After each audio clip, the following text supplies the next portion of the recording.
안녕하세요. 수없이 힘든 시간을 거치며 이제야 좀 안정적이고 행복한 시간을 누리고 있는 40대 여성입니다. 기구한 인생이라는 게 참 뭔지 저는 여러 가지 우여곡절 끝에 40대 중반에 접어들며 이제야 좀 두 다리 쭉 뻗고 잘 수 있게 되었어요. 저는 지금까지 결혼을 총 두 번 했습니다. 남들은 대부분 한 번씩 하는 결혼을 저는 두 번 한 이유가 있었어요.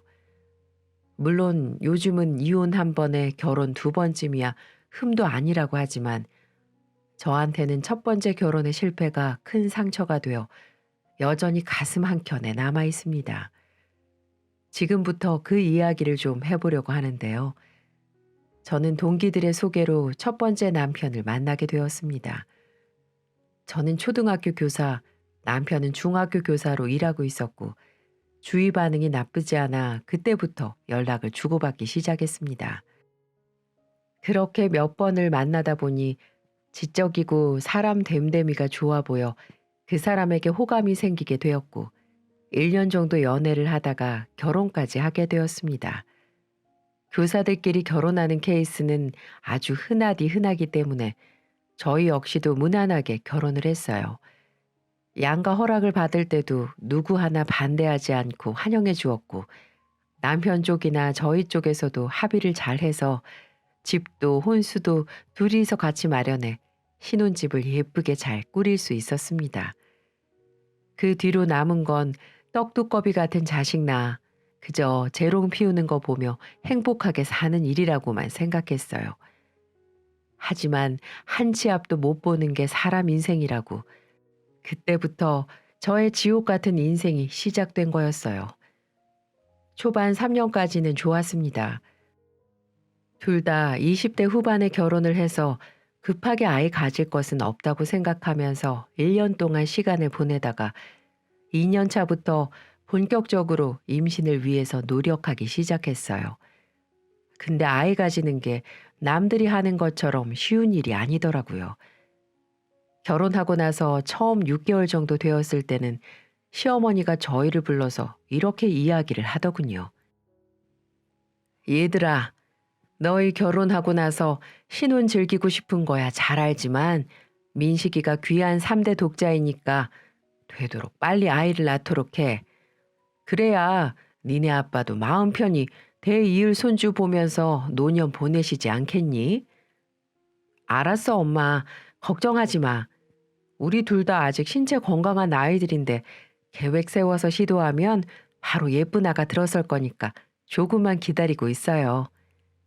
네, 어머니, 곧 예쁜 손주 안겨드릴게요. 아유, 그럼 너희 둘이 어련히 알아서 하겠냐마는 이 엄마 입장에서는 하루라도 빨리 손주를 보고 싶어서 그러는 거니까 노력하자. 알았지? 그리고 첫째는 무조건 아들이야. 일단 우리 집 대를 이을 아들부터 낳고 그 뒤로는 딸도 낳으면서 하나하나 해보자고. 시어머니의 이야기에 속으로 지금이 어느 때인데 이런 말씀을 하시나 싶었습니다. 근데 3대 독자인 집안에서 집안의 대를 이을 남자아이를 원하는 건 당연하겠다 싶어 그 자리에서는 수긍을 하고 돌아섰어요. 그 뒤로는 저도 약간의 부담을 가지게 되었고 그날 이후 조금씩 남편과 상의를 해서 아이 계획을 세우기 시작했습니다. 아이가 생길 수 있는 날짜에 꼬박꼬박 남편과 노력을 했고 건강한 것도 많이 챙겨 먹고 운동도 하면서 소중한 우리 아기가 태어나기만을 바랬습니다. 하지만 간절히 원하며 임신 시도를 여러 번 했지만 이상하게 아이가 생기지 않더군요. 저는 분명 건강했고 남편도 누가 봐도 건강한 남자였는데 아이가 생기지 않으니 미치고 팔짝 뛰겠더라고요. 그 사이 시어머니의 압박은 점점 더 심해져만 갔습니다. 한 달, 두 달 지나기 무섭게 시어머니는 저희한테 물어보셨어요. 아니, 정확히는 저에게 물어보셨죠. 시도 때도 없이 전화를 하셔서는 정말 얼토당토 않은 이야기를 늘어놓으며 임신 압박을 하시는데 진짜 진절머리가 나는 줄 알았습니다. 얘야, 이번에는 어떻게 좀 됐어? 아니, 어떻게 그게 한 번에 그렇게 안 돼? 너 요즘 내가 보내준 보약은 챙겨 먹고 있는 거지? 네, 어머니, 다 챙겨 먹고 있어요. 꼬박꼬박 먹고 있으니까 조금만 더 기다려 주세요. 아니, 그 비싼 보약까지 해다 바치면서 신경 쓰고 있는데 결과가 눈에 안 보이니까 답답해서 그러잖아. 그이랑 더 노력하기로 했으니까 걱정 마세요, 어머니. 금방 예쁜 아가 찾아올 거예요. 저는 시어머니의 압박에 조금씩 지쳐가고 짜증이 났지만 초반에는 좀 받아줬습니다. 제가 그 입장이 돼도 3대 독자 집안의 대를 이을 아기가 간절할 것 같았으니까요. 근데 시어머니의 행동은 점점 지나치기 시작했어요. 시어머니는 저희 집과 1시간 거리에 살면서도 밤낮 없이 찾아오기 시작했습니다. 게다가 남편이 집 비밀번호를 알려줬는지 제가 없을 때 들어와 있어 깜짝 놀란 적이 한두 번이 아니었죠. 그리고 불쑥 나타나 하는 일이라곤 정말 상상 이상의 행동들밖에 없었고요. 한 번은 이런 적이 있었습니다. 학교 일을 마치고 퇴근해 집에 들어갔다가 저는 그 자리에서 뒤집어지는 줄 알았어요. 왜냐면 거실에 들어서자마자 보인 광경이 정말 충격적이었거든요. 지친 몸을 이끌고 집으로 들어가자마자 본 광경은 쓰레기장이 따로 없는 저희 집 거실이었습니다. 또 언제 오신 건지 시어머니가 온 집안 곳곳에 두었던 쓰레기통을 다 헤집고 심지어 베란다에 있던 분리수거 통까지 싹 다 꺼내 뒤집어 놓았더라고요. 저는 보자마자 너무 놀라 물었습니다. 어머니, 지금 이게 다 뭐예요? 무슨 짓을 해놓으신 거예요? 너 내가 챙겨준 보약 정말 먹고 있는 거 맞아? 내가 온 집안에 있는 쓰레기통을 다 뒤져봤는데도 약봉지가 몇 개 안 나오잖아. 저기 봐라 저기. 내가 지금 다 찾아 겨우 꺼내놓은 게 7개밖에 안 돼. 이걸 대단하다고 해야 하는 건지 시어머니는 제가 임신이 되지 않자 본인이 사다 준 보약을 잘 먹고 있는지 확인하기 위해 저희 집에 있던 쓰레기통을 다 뒤졌던 겁니다. 그리고는 한쪽에 약봉지 7개를 나열해 놓았더라고요. 눈으로 보고도 믿기지 않는 집착 어린 상황을 보고 저는 더 참을 수 없어서 이야기를 했습니다. 어머니, 진짜 왜 이러세요? 약은 학교에도 가져가서 먹고 있어서 그래요. 게다가 저번 주에 이미 한 번 온 집안 쓰레기고 분리수거고 다 했는데 약봉지가 나오겠어요? 제가 잘 챙겨 먹고 있다고 했잖아요. 아니 근데 왜 애가 안 생기냐고 애가. 네가 약을 학교에서 먹고 있는지 아니면 집에서도 봉지만 뜯어서 싱크대에 버리는지 내가 어떻게 알아? 증명해. 당장 증명하라고. 제가 약 먹는 걸 증명하라는 시어머니의 고집스런 말에 어이가 없어서 순간 할 말을 잃었습니다. 그래서 물었어요. 제가 아무 말을 못하자 시어머니는 한술 더 떠서 이야기를 하기 시작하더라고요. 오늘부터 당장 내가 보낸 보약 먹는 거 사진 찍어 보내라. 아니, 그것도 못 믿겠으니까 동영상 찍어서 보내. 뭐라고요? 어머니, 진짜 왜 이러세요? 아직 저희 임신 시도한 지 1년도 안 됐어요. 이 정도 시간은 누구나 다 가진다고요. 왜 그런 억지를 피우세요? 그리고 저희 집에 이렇게 자꾸 불쑥 찾아오시는 것도 저 불편해요. 어머니 때문에 오히려 오려던 아기도 다 도망가게 생겼다고요. 뭐야? 너 지금 말 다 했어?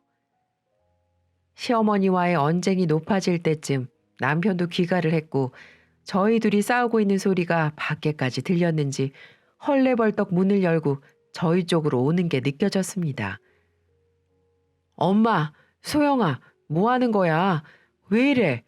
밖에까지 둘이 싸우는 소리 다 들려. 집안 꼴은 이게 다 뭐고? 나도 몰라. 집에 오니까 어머니가 이렇게 다 해놓으셨어. 내가 보약 잘 챙겨 먹고 있는지 확인해야겠다면서 먹은 약봉지 개수 세느라고 이 짓을 벌여 놓으셨다고. 저는 남편에게 모든 상황을 다 이야기했고 그때까지만 해도 남편도 저의 편이었기 때문에 어머니를 다그쳤어요. 아이 참 엄마, 소영이 잘 챙겨 먹고 있어. 자꾸만 집에 와서 이것저것 잔소리하는 것도 힘든데 왜 이런 짓까지 벌여? 이러면 우리 다른 데로 이사 가서 알아서 애 낳을 거야. 아니면 애 낳고도 엄마한테는 말씀 안 드릴 거예요? 그러니까 이제 찾아오는 거 그만 좀 하고 이런 황당한 짓도 하지 마시고요. 이게 다 뭐야 진짜. 이걸 언제 치우냐고. 이게 엄마한테 못하는 소리가 없어. 애미가 돼서 자식 집에 와서 참견도 못하면 그게 무슨 부모니? 너네 온 집안이 지금 다 지켜보고 있다는 것만 알고 있어. 너네 아들 못 낳으면 우리 집 그대로 대 끊기고 망하는 거라고. 알아들었어? 시어머니는 남편까지 본인한테 뭐라고 하니 더 화가 났는지 더 부담스러운 말만 남기고는 집에서 나가버렸어요.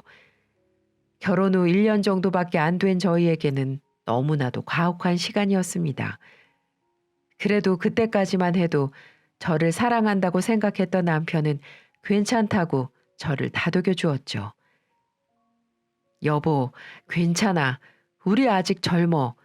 그러니까 조금만 더 노력하자. 내가 엄마한테 말해서 비밀번호 바꿀 테니까 이제 더 신경 쓰지 말고 당신은 마음 편안하게 먹어. 그래야 임신도 잘 되지.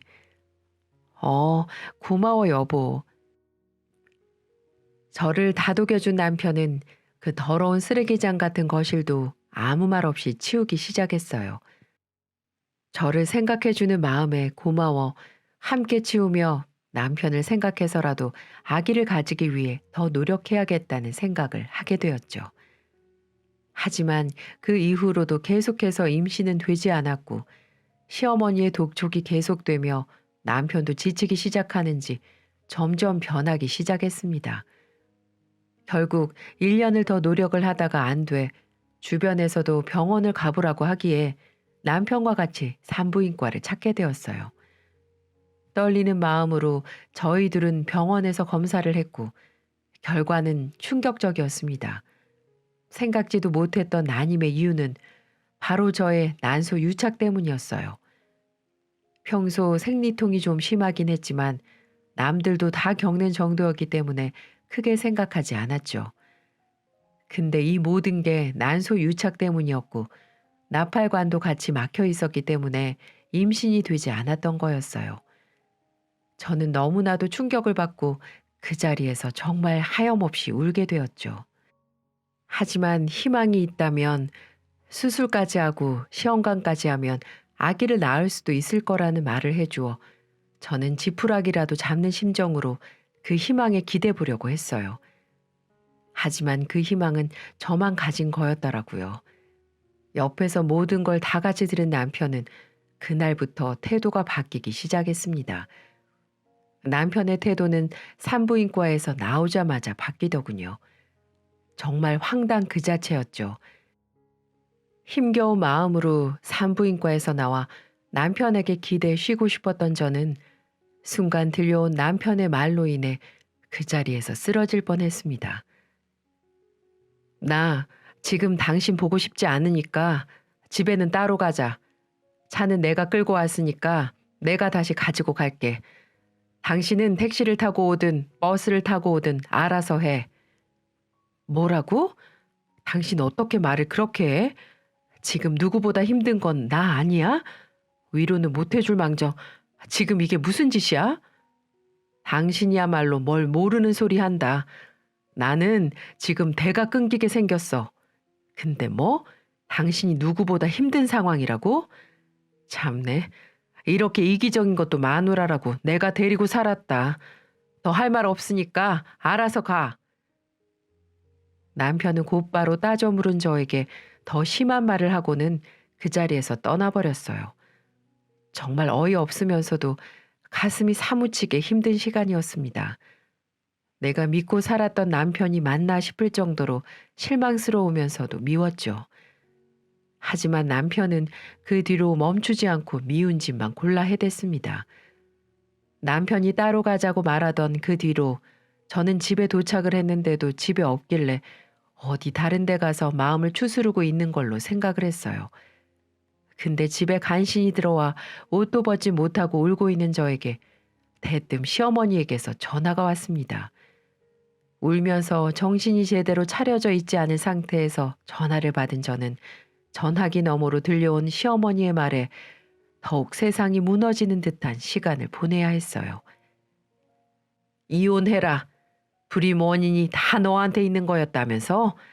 내가 진작에 병원부터 끌고 가서 검사를 했었어야 했는데 내가 미련해가지고 너를 이 집으로 들였다. 내가 미친 거야. 내가. 당장 이혼해. 너 같은 거 며느리로 둘 수 없으니까 당장 우리 집안에서 나가버리라고.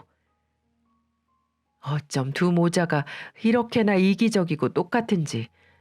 며느리의 기분은 안중에도 없는 시어머니에게 저도 똑같이 화를 냈습니다. 어머니, 어쩌면 그렇게 이기적이세요? 남편도 그래요. 저한테 어떻게 그렇게 가혹할 수가 있어요. 남편도 이해가 안 되지만 저는 어머니도 정말 이해가 안 돼요. 어머니, 저랑 같은 여자 아니에요? 같은 여자로서 지금 제 기분이 어떨지 조금도 염려가 안 되시는 거예요? 정말 너무하신 거 아니냐고요. 야, 여자가 결혼을 했으면 마누라고 엄마로 사는 거지. 여자가 어딨어? 이러니 무슨 임신이 되겠냐고. 내가 진짜 어이가 없어서. 아무튼 나 이제 너 같은 거 며느리로 못 둔다. 그렇게 알아. 시어머니는 저의 울부짖는 말에도 아랑곳 않고 전화를 끊어버리셨어요. 저도 더 이상은 이 집의 며느리로 살고 싶지 않아서 이혼을 결심했습니다. 그래서 그날 저녁 퇴근하고 돌아온 남편에게 이혼을 통보하게 되었죠. 당신 그걸 고세 어머니한테 가서 다 말해? 진짜 네가 인간이니? 그래, 나도 이제 못 해먹겠다. 3대 독자 집안에 시집 와서 온갖 수모를 이렇게 겪게 될 줄은 정말 꿈에도 몰랐어. 나도 앞으로는 더 이렇게 살 이유 없을 것 같으니까 이혼하자. 니네 엄마 말대로 이혼해. 남편은 제 감정에 못 이겨 시어머니에게 다 말해놓고는 이혼 이야기까지 나올 줄은 생각 못했는지 시어머니에 이어 저까지 이혼 이야기를 꺼내니 그제서야 수습을 하기 시작하더군요. 여보, 아니 나도 아까는 진짜 마음이 힘들고 괴롭고 그래서 엄마한테 가서 얘기했는데 엄마가 이혼하라고 할 줄은 꿈에도 몰랐어. 나는 그냥 엄마한테 속풀이만 좀 할 생각이었어. 정말이야. 나 당신하고 이혼까지 할 생각은 없었다고. 불임 클리닉 받으면서 수술하고 시험관까지 해보자. 나도 노력할게. 아까는 미안했어. 지금도 미안하고. 그러니까 제발 화 풀어. 미안해 여보. 진심인 듯 눈물까지 고이며 말하는 남편을 보면서 진심으로 아까의 행동을 후회하고 있구나 생각을 했습니다. 남편의 말에 눈물을 펑펑 쏟으며 네가 나한테 어떻게 그럴 수 있냐고 화를 내는 저를 어렵게 다가와 안아주었고 그 자리에서 저는 겨우 조금의 위로를 받을 수 있었습니다. 그날 이후 저는 시어머니의 태도가 차갑게 변한 걸 느끼면서도 남편과 다시 노력을 하기로 했어요.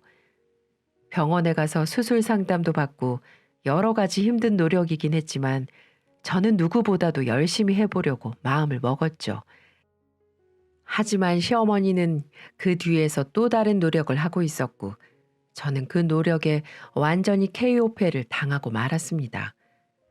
시어머니는 그날 이후 저만 보면 못 잡아먹어서 안달이었죠. 집안 말아먹는 년이라고 하며 막말을 마구 퍼부었고요. 그때는 병원에 다니며 나름 노력을 하던 시기였는데 어느 순간부터 남편이 저와 각방을 쓰려고 하고 저를 슬슬 피하려고 하더라고요.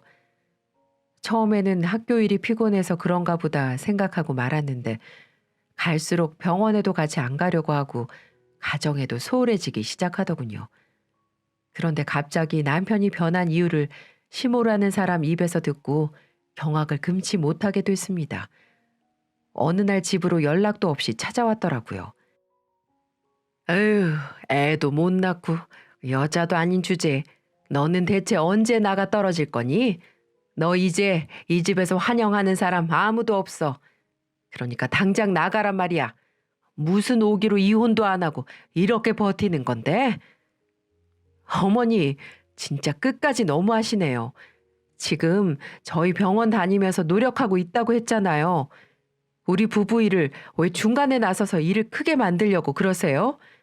어머니야말로 머리가 있으면 생각이라는 걸 하시면서 말씀하세요. 요즘 세상에 어떤 바보천지가 시어머니가 하라고 하면 네 하고 말을 들어요. 조금 더 기다려 보세요. 어느 세월에 나는 못 기다린다고. 그리고 그게 될지 안 될지 어떻게 아는데? 그러니까 당장 이 집안에서 나가라고. 나만 이러는 줄 아니? 우리 집 식구들 전부 이혼하길 바란다. 도대체 눈치가 있는 거니 없는 거니? 어머니, 진짜 그러시는 거 아니에요. 그리고 이혼을 결정해도 제가 결정해요. 뭔데 자꾸 참견이세요, 짜증나게? 한 번만 더 그렇게 말씀하시면 더는 못 참습니다. 저도 성격 있는 여자라고요. 어머니 꼬락서니를 보세요. 다른 사람은 안중에도 없이 본인만 아는 그런 사람 밑으로 어떤 사람이 며느리 하겠다고 나서겠어요? 그러니 이래라 저래라 명령하지 마시라고요. 내가 당신 며느리 안 합니다. 별꼴이야 진짜. 그래, 너 말 한번 잘했다. 제발 내 며느리 하지 마. 그리고 뭐? 꼬락서니? 이제 보니까 아주 그냥 경우가 없구나 너. 초등학교 선생이라고 좋게 봐줬더니만 그냥 개차반이었어. 네가 걱정 안 해도 내 며느리로 들어오겠다는 사람 벌써 줄 서 있으니까 걱정 마렴. 그리고 너한테는 미안하게 됐다마는 요즘 우리 아들 만나는 여자 있다. 내가 내 친구 딸 한 명 소개시켜줬다. 저놈이 미안하다고 너한테 기어코 말하지 말라고 당부했는데 안 되겠어. 내가 처리해야지.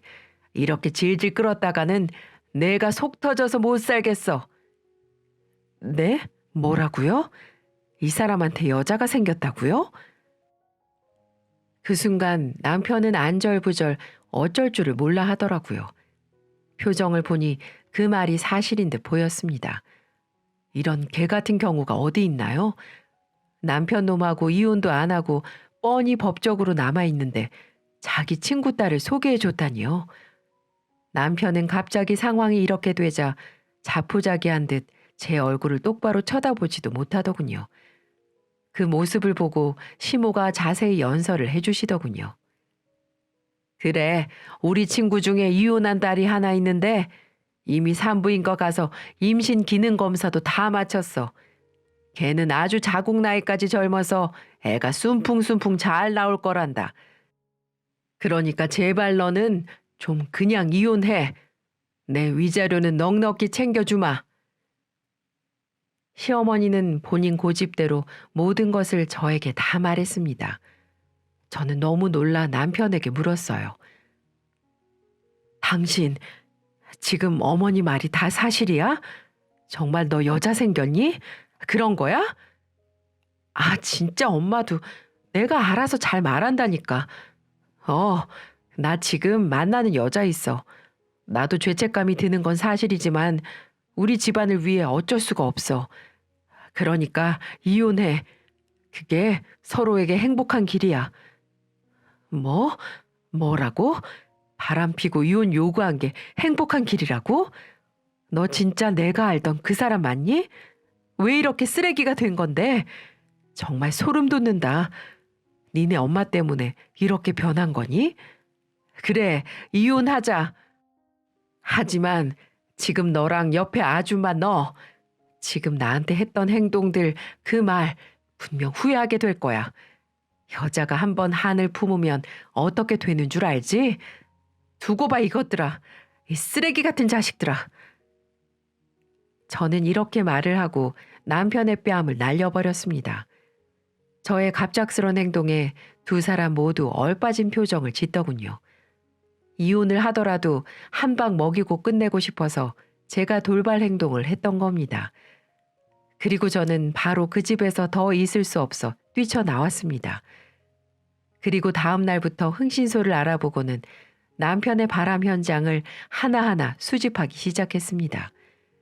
그 사이 이혼 서류를 제출해 이혼 조정 기간을 가지며 시간을 끌었고 흥신소에서 받은 사진들을 통해서 저는 그들의 바람 현장을 제대로 잡을 수가 있었죠.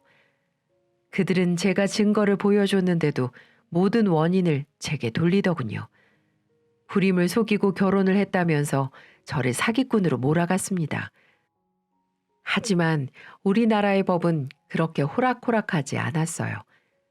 재판 결과 모든 이혼의 책임은 남편에게 있다면서 재산 분할과 정신적인 위자료를 지급하라는 판결을 받을 수 있었습니다. 그 결과 그들에게 재산 분할과 위자료를 제대로 다 받아낼 수 있었어요. 처음에는 재판장에서 바람이 아니라고 불임을 원인 삼으며 저에게 다 이혼 사유를 뒤집어 씌우려고 했던 그들에게 보란 듯이 사진을 제출하니 승리의 신은 저의 손을 들어주었습니다. 그리고 저는 거기서 끝내지 않았어요. 남편이 다니는 학교에 소문을 내기 시작했죠.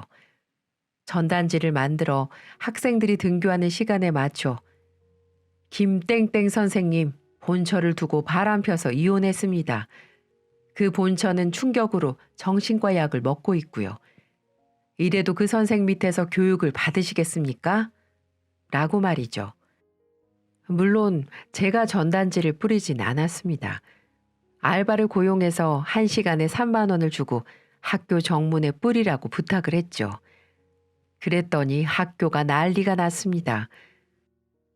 등교하는 학생들, 출근하는 선생님들, 그리고 학부모들도 그 전단지를 보더니 다들 놀라움을 금치 못하더군요. 평소 남편은 학교에서 꽤 인정받는 사람이었으니 놀랄만도 하겠죠. 그리고 저는 교장실로 가 증거를 보여주며 남편의 파면을 요구했고 해당 교육청에도 민원을 넣어 다시 한번 파면을 요구했습니다.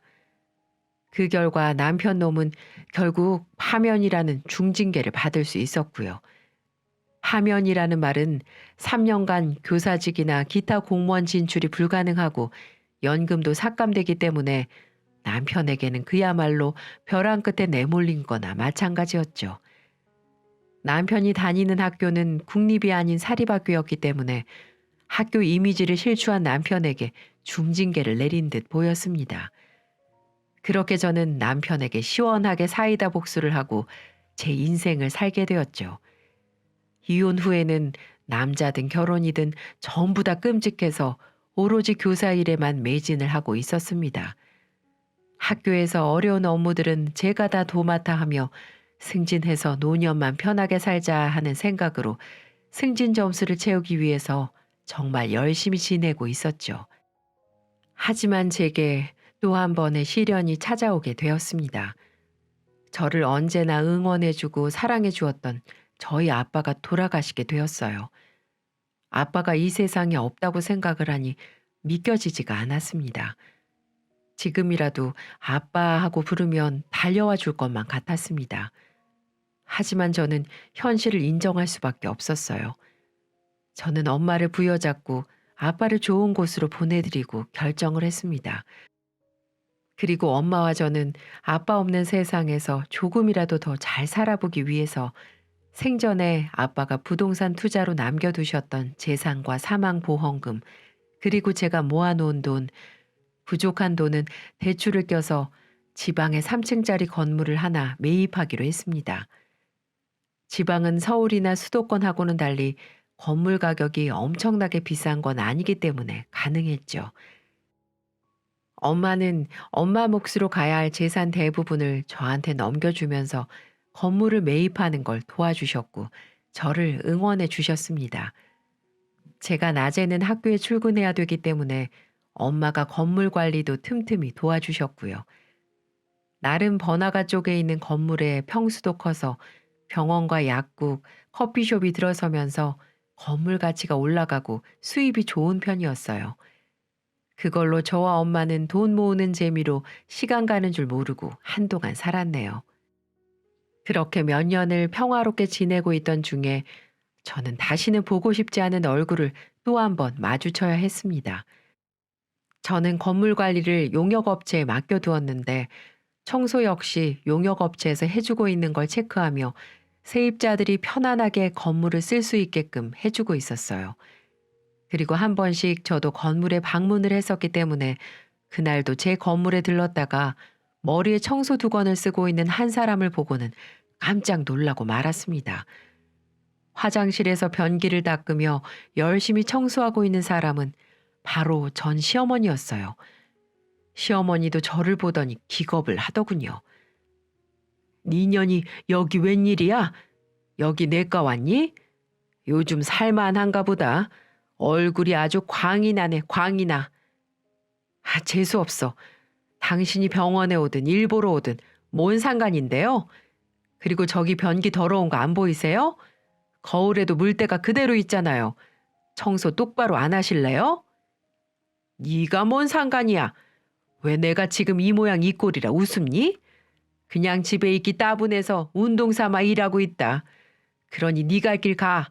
다시는 마주치지 말자 이년아. 전 시모는 딱 봐도 거지꼴 모습을 하고는 자존심은 있는지 운동 삼아 청소를 하고 있다고 하더군요.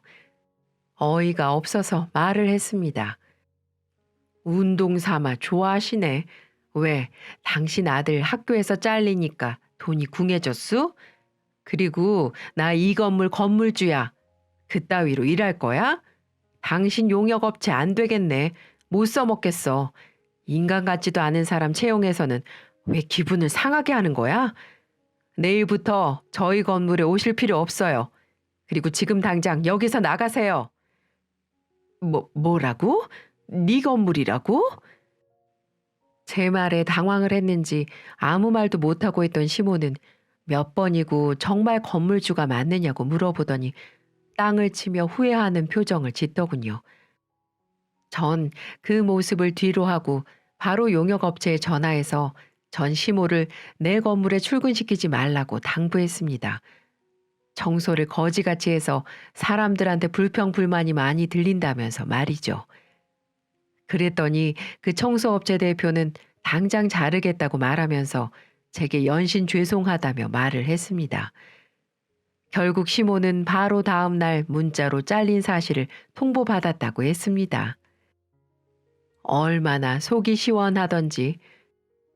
제가 살고 있던 동네는 도시가 그렇게 크지 않기 때문에 알만한 사람들은 다 알 정도인데 이 청소업계에서도 한번 이미지가 나빠지면 블랙리스트에 올라 그 어디에서도 일자리를 구하지 못한다고 했습니다. 기술도 없고 돈도 없고 능력도 없는 전 시모에게는 청소 일이 그나마 할 수 있는 마지막 직업이었을 텐데 그것마저 잘려버리니 아마 앞으로 고통 속에 살게 될 것은 분명해 보였어요. 그 모습을 보고 정말 10년 묵은 채증이 내려간 것 같아 얼마나 시원했는지 몰라요. 그런데 이 전 시모라는 사람도 호락호락한 사람이 아니었습니다. 제가 일을 못하게 만들어버리자 도끼를 품고 제게 와서는 다짜고짜 제 뺨을 때리기 시작하더군요. 저도 지지 않고 같이 뺨을 때렸고요. 그런데 이 여자가 얼마나 힘이 센지 제가 바닥에 꼬꾸라지고 말았습니다. 그렇게 전 오늘도 이렇게 당하는 건가 생각을 하고 있었는데 바로 그 순간 저의 구세주가 나타났습니다. 그 사람은 바로 현재 저의 시어머니였고 저의 현 시어머니는 제 발목을 잡고 늘어지고 있는 전 시어머니에게 놀라운 행동을 하셨어요. 바로 옆에 있는 물걸레 하나를 집어 이 여자 면상으로 패대기를 쳐버렸거든요. 그리고는 속 시원한 복수를 해주기 시작하셨습니다. 야, 네가 그 말로만 듣던 못돼 처먹은 년이구나. 당장 내 며느리한테서 못 떨어져? 어느 안전이라고 지금 그따위 짓을 벌이고 있어. 당장 떨어져. 뭐야? 며느리라니? 당신 누구야? 누구긴 누구야? 이 며느리 시엄마지. 당장 꺼져. 너 내가 다 들었어? 진짜 인간 같지도 않은 게 왜 여기 와서 또 행패를 부리길. 보니까 현 시어머니도 힘이 보통이 아니더군요. 물걸레 자루를 들고 있으니까 전 시모는 바로 꼬리를 내렸고요. 그리고는 도저히 안 되겠는지 씩씩거리며 도망을 쳤습니다. 정말 현 시어머니 아니었으면 어떻게 될지 모르는 상태였는데 때마침 와준 어머니가 얼마나 고마웠는지 모릅니다. 그리고 어머니는 놀란 저를 안아주며 다독여 주셨습니다. 참 이게 무슨 질기낙연이니. 됐다. 이제 갔으니까 됐어. 가자 아가. 오늘 저녁은 다음에 먹자. 이 시어머니가 다음에 사줄게. 일단 집에 가서 쉬자. 현 시어머니의 말에 저는 집으로 돌아갔습니다. 그리고 그 뒤에 들어온 남편에게까지 위로를 받으며 그 하루를 잘 마무리할 수 있었네요. 이게 다 무슨 이야기인가 싶으시죠? 저는 오로지 저와 엄마만 생각해서 건물을 사고 나서도 한참을 남자를 멀리하며 지냈어요. 그러다 저희 건물 3층에 개인 병원 내과가 있는데 한 번씩 아플 때마다 거기를 방문하게 되었고, 제가 건물주인 걸 안 원장님은 본인이 특별히 모시겠다며 저의 진료를 봐주다가 자연스럽게 가까워지게 되었어요. 그러다 결혼을 해서 새 인생을 살게 되었습니다. 바로 저의 두 번째 남편이었죠. 전 남편과는 달리 착하고 저를 많이 배려해주는 그런 사람이었어요. 그 사람도 이혼의 아픔이 한 번 있는 사람이었고, 저 역시도 이혼의 아픔이 있었기에 쉽사리 가까워지지는 못해 처음에는 친구로만 지냈습니다. 그러다 사람을 편안하게 해주는 그 사람에게 서로의 이혼의 아픔을 공유했고, 저는 모든 이야기를 다 털어놓았을 때 그 사람은 저에게 고생 많았다며 안아주었어요. 거기에 제 마음이 녹아 점점 다가오는 그 사람을 밀어내지 못했고, 그 사람과 마찬가지로 저의 이혼의 아픔을 이해해주며 불임까지도 그럴 수 있다며 받아들여 주신 시부모님으로 인해 또 한 번의 결혼을 결심하게 된 거였습니다. 그 뒤로는 시어머니와 친구같이 지내며 자주 만나 밥을 먹곤 했는데, 사건 당일에도 시어머니와 함께 저희 건물에서 만나 잠깐 남편을 보고는 저녁을 먹기로 했었는데 그 사달이 나버린 거였죠. 근데 지금의 시어머니가 저의 상황을 다 알고 난감한 상황에서 속 시원하게 복수를 해주신 거였어요. 그 뒤로 집에 가서 마음을 추스리고 있는데 시어머니에게 연락을 받았는지 남편이 와서는 저를 또 위로해 줬습니다. 고생 많았다면서요. 그리고 또 한 가지를 체크했습니다. 뭐냐고요? 바로 뱃속에 있는 우리 아기가 괜찮은지에 대한 여부였죠. 결혼 전 그 인간과 임신을 위해 노력하고 있던 때 불임의 원인이 되었던 난소 유착과 나팔관 이상에 대한 수술들을 했던 저는 다시 결혼을 하고 나서는 노산이라는 점과 임신이 어려운 몸을 감안해서 시험관으로 몇 번의 시도 끝에 아기를 가지게 되었습니다. 기적적으로 저희에게는 쌍둥이 천사들이 찾아왔고 안정기에 접어들긴 했지만 워낙에 정신적으로 힘든 일을 겪은 날이었기에 남편은 걱정스런 마음으로 아기에 대해서 물어보더라고요. 여보, 아기는 괜찮지? 괜찮아. 나 조금 놀라긴 했는데 그래도 몸은 괜찮은 것 같아. 우리 아기들도 그렇고. 다행이다. 고생 많았어. 어머니한테 전화 듣고 바로 용역업체에 연락해 뒀으니까 다시는 못 올 거야. 고마워 여보. 고맙긴. 나랑 같이 살아주는 당신한테 내가 더 고맙지.